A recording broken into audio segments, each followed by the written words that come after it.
Welcome back to Joy and Gratitude. We are here to help you flow into life. And today, I'm Nio Queiro. And today I am with my wonderful co host, Miss Beth Mercurio. And Beth, I have been thinking about something that I read this morning. And I know that usually you key up the topics, but I got one today. And the statement was trust people to be themselves. And what it really means is based on their incentives and what they believe and their limited beliefs. That's the way they're going to show up. And that's really important as we are trying to figure out how we present ourselves. If we present ourselves as empathetic people, or if we present ourselves as allies. And there's such a difference. You know, empathy is the foundation of starting to believe in something and to care about a topic. But being an ally is when you take empathy and you put it into action. Mm, And in the state of America, we have to kind of figure out what are those things that bring us into action and when do we show up as allies and when do we show up as just empathetic. What do you think about that?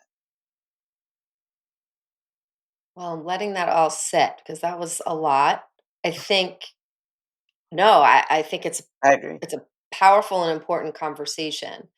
I think that empathy is almost like a beautiful stepping stone to allyship. It's like you can't be an ally without an empathetic moment, a moment where you're trying to understand and put yourself in the shoes of someone else, which is, I guess, my personal definition of being an empath. Like, can I try to understand their perspective? Can I try to imagine what it would be like? But I guess I'm really listening to you going, that's true. And that's all brain work, right? That's thought, that's imagination, that's trying to be thoughtful and caring and understand. But you're right, it's not doing anything. It's not taking that next action. It's not using your voice to support and take that next kind of deeper level movement to be an ally with someone. And I've never thought about it so clearly that one is just that first piece. But as you say it, I'm reminded, Neil, this is really interesting about how I keep coming back to this, the big three, which is sort of and I'll say them again, the big three for me feel like it's a consolidation of all the different things we've been talking about. But the first one is this idea of noticing and understanding. That's the first piece. And we try really hard to get people to notice. That's a physical thing.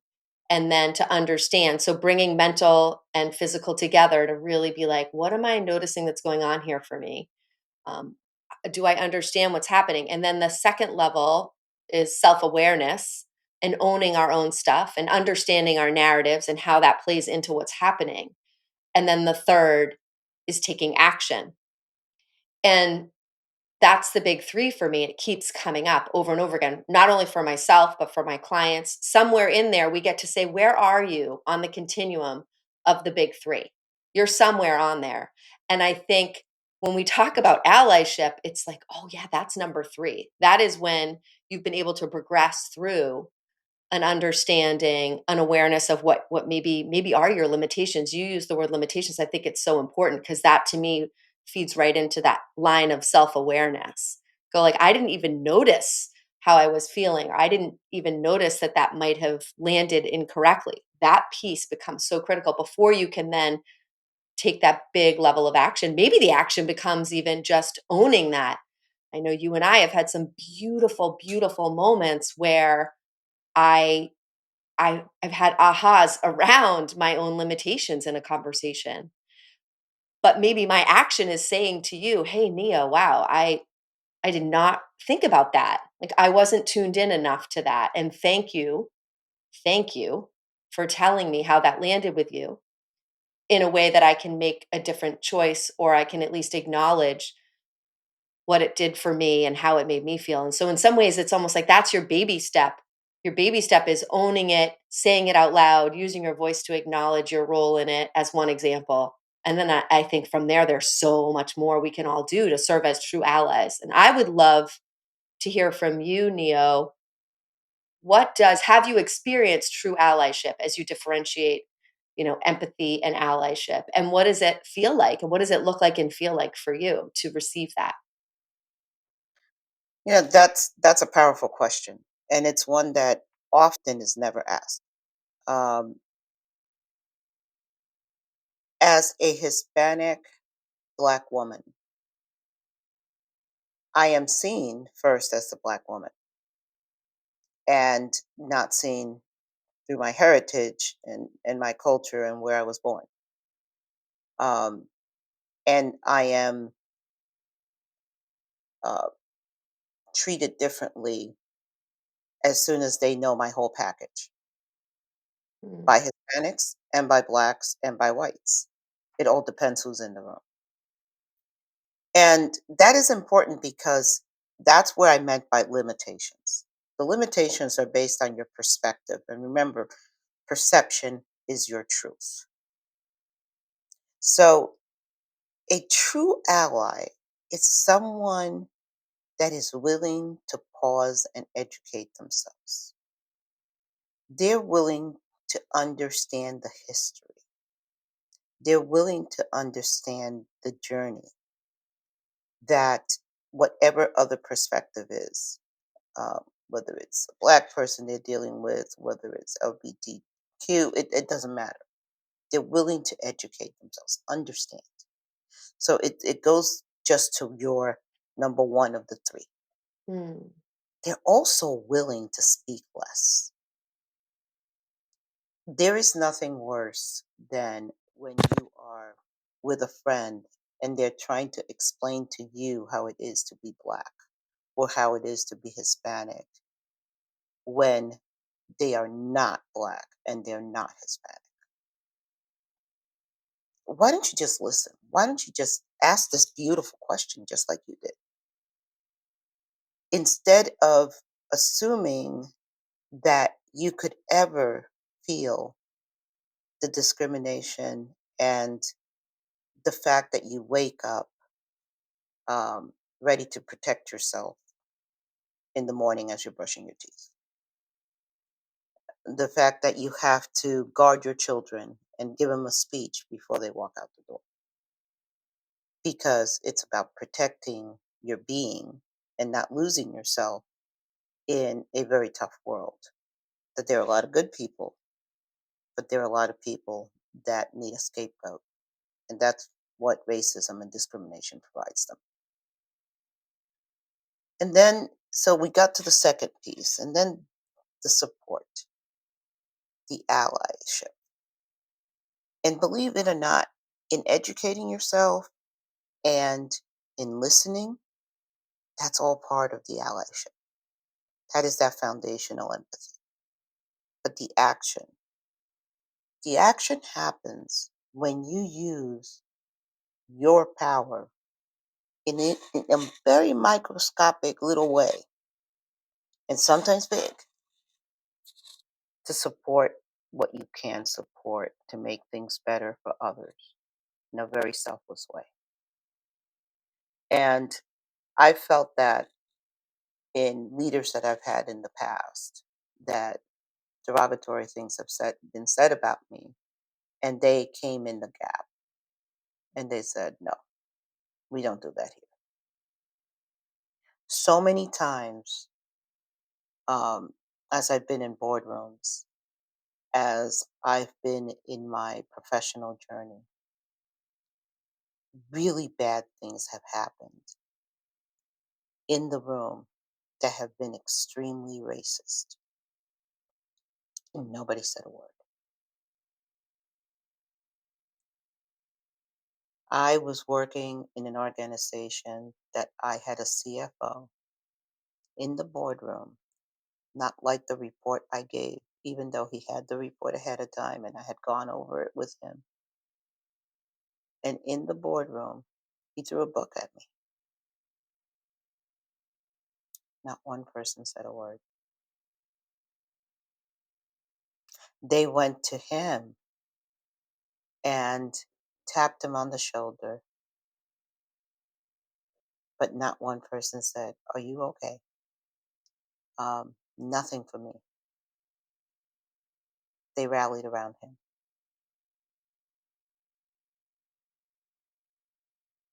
First of all, So I'm yeah.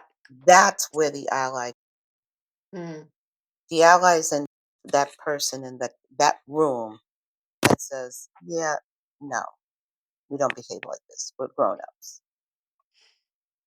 And you see, most humans will be empathetic because you could see faces were empathetic. Thank you. Most humans will be empathetic, but they won't say anything. And they believe that that's self protection. But what they don't understand, when you give someone the freedom to misbehave and you stay quiet, you will be next at some point. Because today they don't like me, but tomorrow they might not like you because you wear glasses.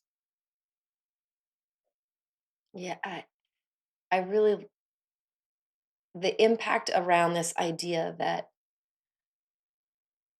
using our voice to show allyship in the moment, right? To speak out when we know it's wrong, I think really does speak to that second layer of self-awareness. So we spend a lot of time on this podcast talking about that piece. Like if you're feeling sick to your stomach or scared or anything in that moment, or let's stick to your stomach. You're like, nothing about that was okay.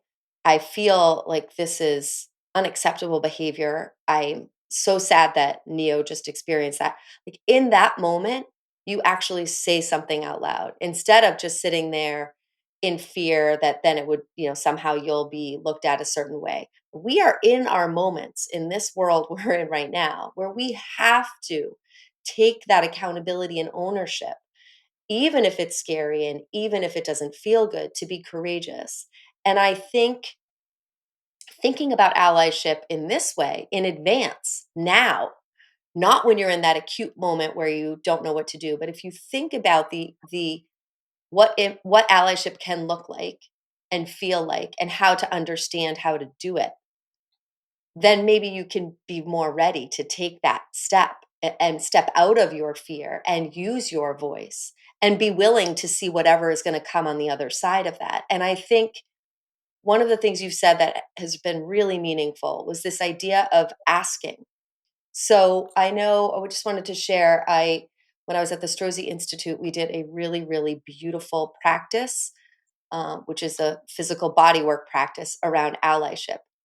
And one person would stand and they would be given two other people in their space, but the whole idea was to ask that person in the middle that they were there to support how to support them. And they were able to ask all sorts of things like, would you like me to put my hand on your shoulder? Would you like me to put my hand near your shoulder? Some people don't want physical touch.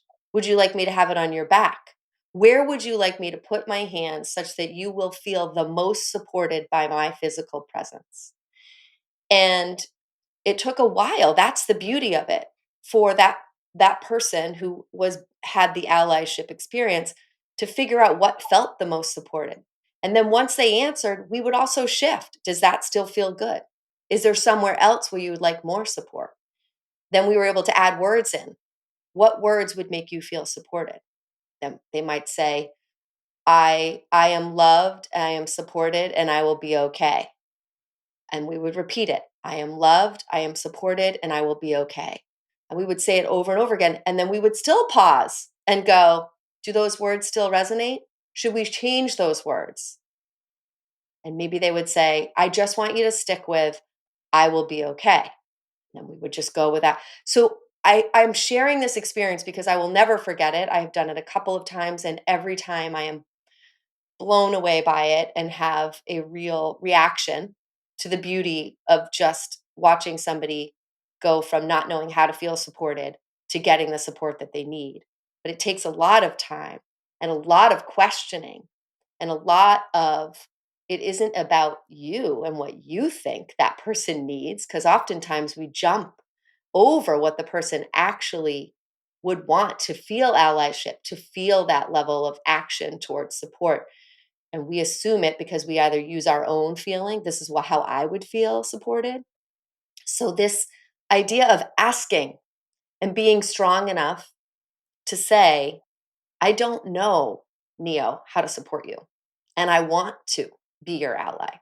So, what can I do in this moment to do that for you? And so, you gave a beautiful example. But those conversations around understanding how to ally with somebody should be happening, I think, all the time so that when the moment is there, the action is known. They know how to do it. And the more and we're going to come back to practice. It's going to be super hard that first time. I'm sure for people that have not experienced allyship or been willing to use their voice in a way that's scary and we're asking you to step into that zone. But the more you do it, the more comfortable you'll be and the more you'll realize that the important part is to stand with the person who experienced it, not as you said rally around the person that actually did the thing that felt so wrong.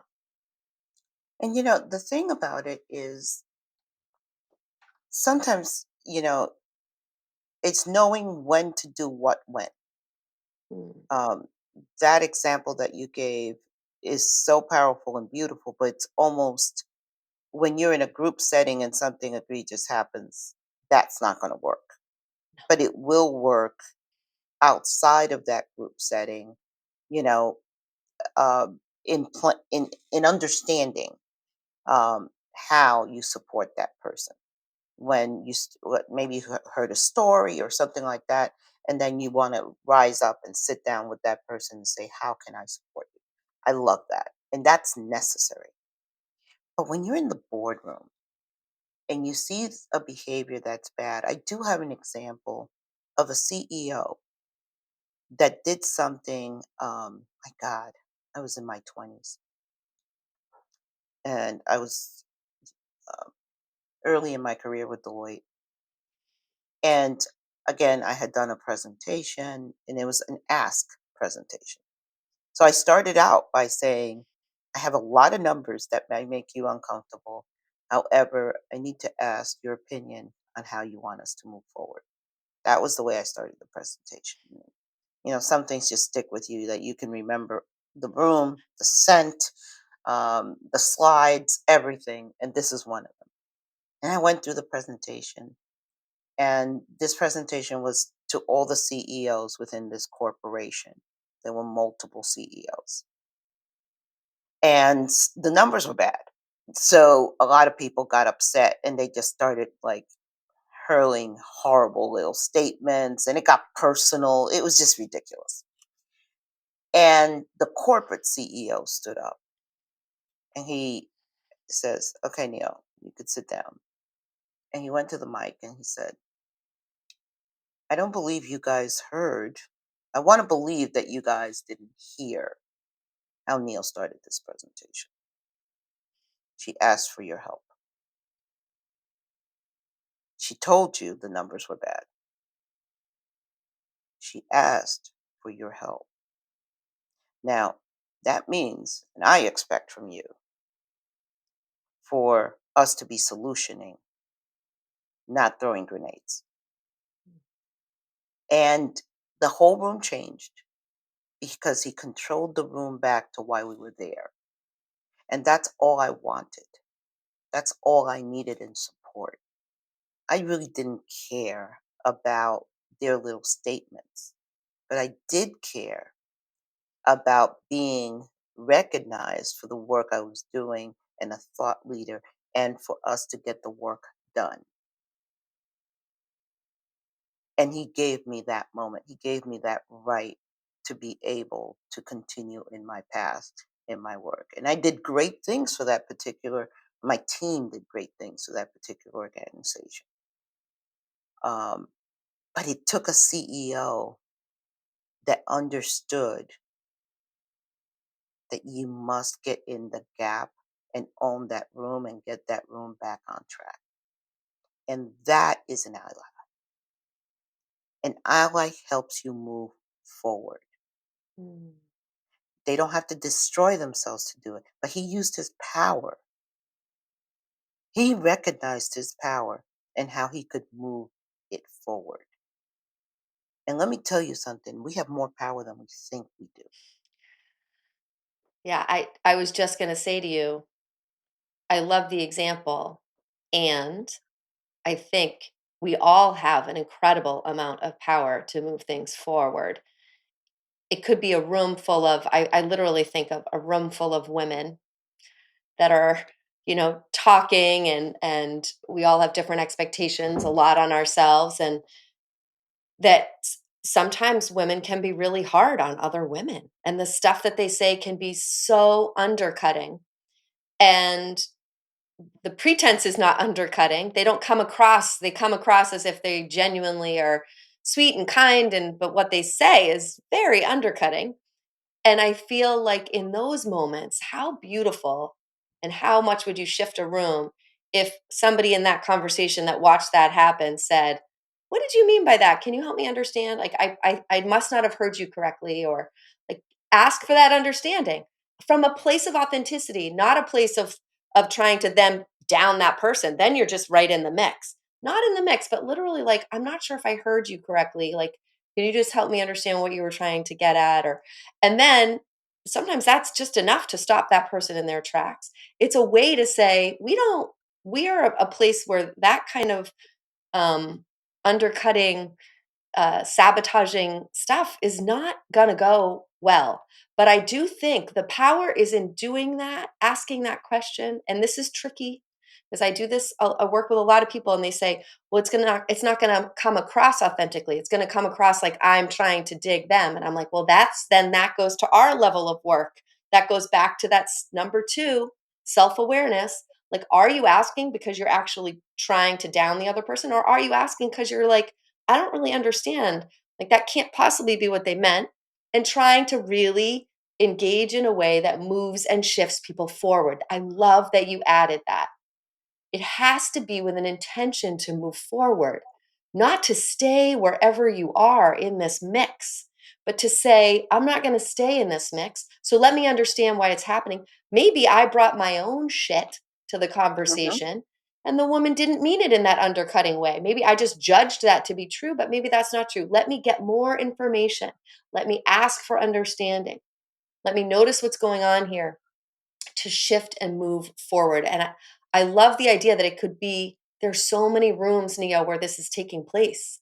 And we are at this, I think we've talked about this elevated time where we all need to hold ourselves accountable to noticing, understanding, bringing our own level of self awareness to the picture so that we can make a choice and an action to move forward in some way, to support the people that need the support the most, to hold ourselves accountable to doing more than just being empathetic.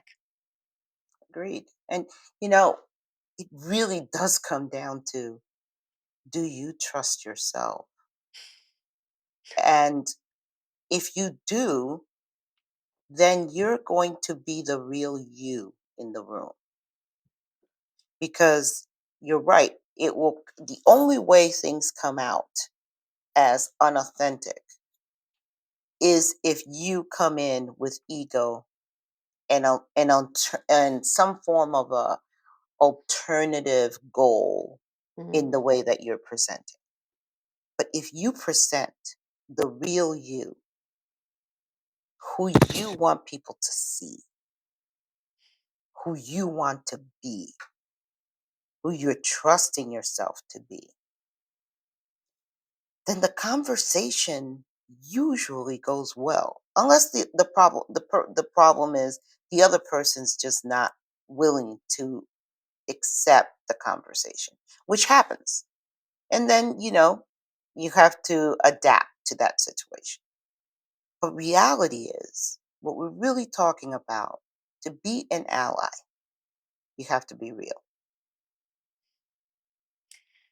You do, and I hope that people that are listening and watching, I guess I'm gonna say something really honest, which is like, if you were to say to me, "Beth and Neo are gonna have this conversation," part of that could be scary. What if I say the wrong thing? What if I'm, not and I'm hoping this is an example where I trusted myself because I know we have a connection, because I care deeply about being an ally to you, and I wanna know how to do that and do it effectively. And I guess I love that if you had asked me to be in this conversation, I might have been scared to be in the conversation because it's can be new and challenging and hard, but we did it and here we are. And I would say the one thing we have been this whole conversation is real. And because of that, there's a softness that allows us to make mistakes, to say something. If I didn't say it right, you would have said something to me. I trust that. I trust that. And I trust that what I said and how I said it came from my heart, just like you said. So if it doesn't go the right way, we're going to recover together because we are being real and because we trust ourselves.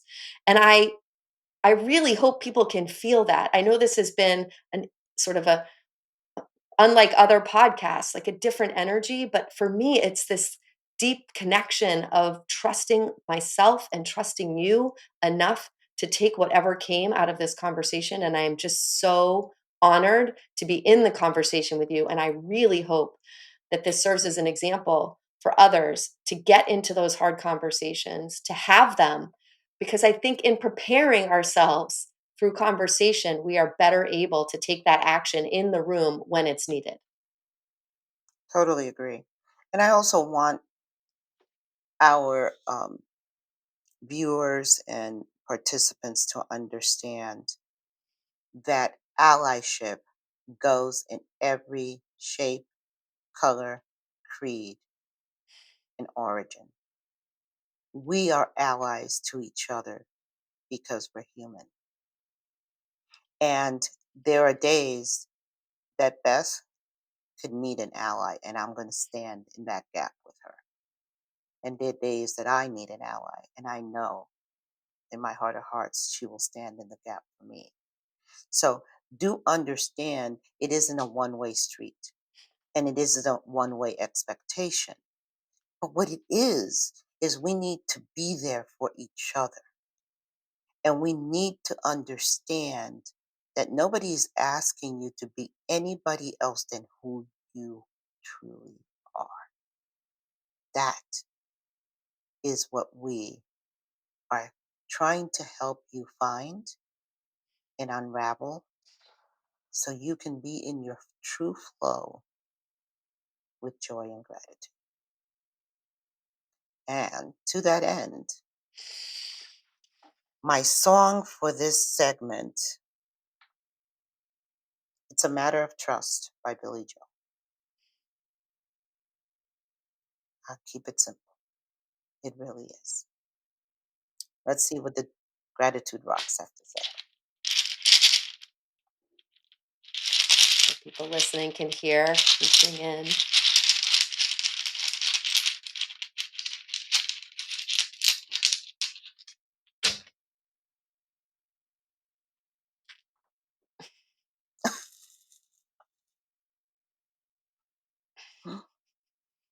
I don't have much to say, but I realized I have to say something because no one can hear me. My pause of silence was that the gratitude rock for today is joy, which I really don't think I have to say much. We are here together in allyship because of joy and gratitude. And it feels really apropos that it would come together in this moment to say, as we work through the tremendous amount of allyship we will need to get through some of these times, let us always remind ourselves that joy can help us get there together.